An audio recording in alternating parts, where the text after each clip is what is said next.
In the rhythmic pulse of the shoreline, a silent architecture remains long after the pulse of life has faded.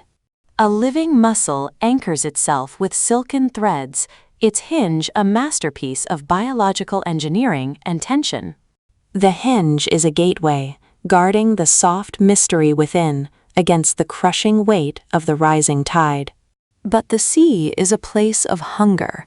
A starfish exerts a patient, relentless pressure on the shell's locking mechanism. Slowly, the mussel tires, and the hinge yields, marking the transition from a fortress to a hollow vessel. The inhabitant is gone, leaving behind a calcified ghost, its empty hinges now a testament to the ocean's cycle. Scavengers arrive to clean the interior, polishing the nacre until it shines like a fallen moon. Now begins the etiquette of the empty hinge, where vacancy becomes a premium real estate for the homeless. A hermit crab approaches, its soft tail vulnerable, scouting for a calcium upgrade in the debris. There is a protocol to the search. The crab taps the shell, checking for cracks or unwanted occupants. It turns the shell over, inspecting the hinge's integrity, ensuring the new home can withstand a predator's grip. The crab makes its move, a swift and risky transition from the old shell to the new, exposing its fragile form. Safety found. The new shell fits perfectly, the hinge acting as a heavy door against the world. But shells are scarce, and soon a larger rival arrives, initiating the formal dance of dominance.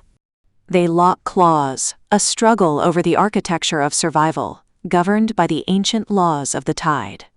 The victor claims the shell, while the loser must search again among the empty hinges of the shore. In deeper waters, the empty hinge serves a different purpose, becoming a nursery for the next generation. A small goby fish stands guard at the entrance, its body camouflaged against the shell's weathered exterior. An octopus uses a collection of hinges to build a fortress, a clever garden of bones to hide its soft head.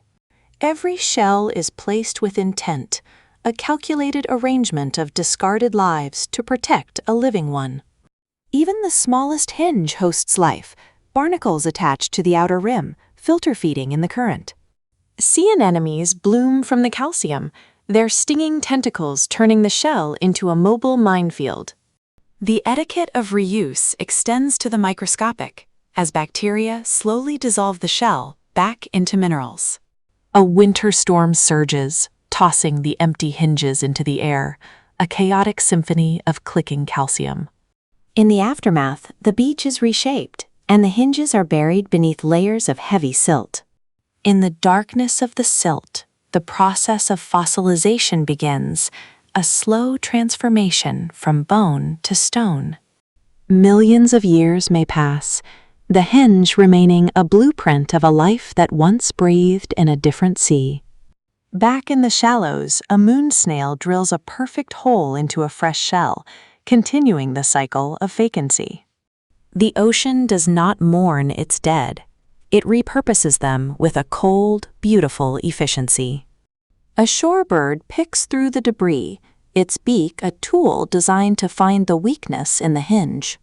With a sharp strike, the bird shatters the calcified door, extracting the energy hidden within. The shards fall back to the sand, destined to become the very ground that future generations walk upon. At night, the bioluminescent tide washes over the empty hinges, making the graveyard glow with blue fire.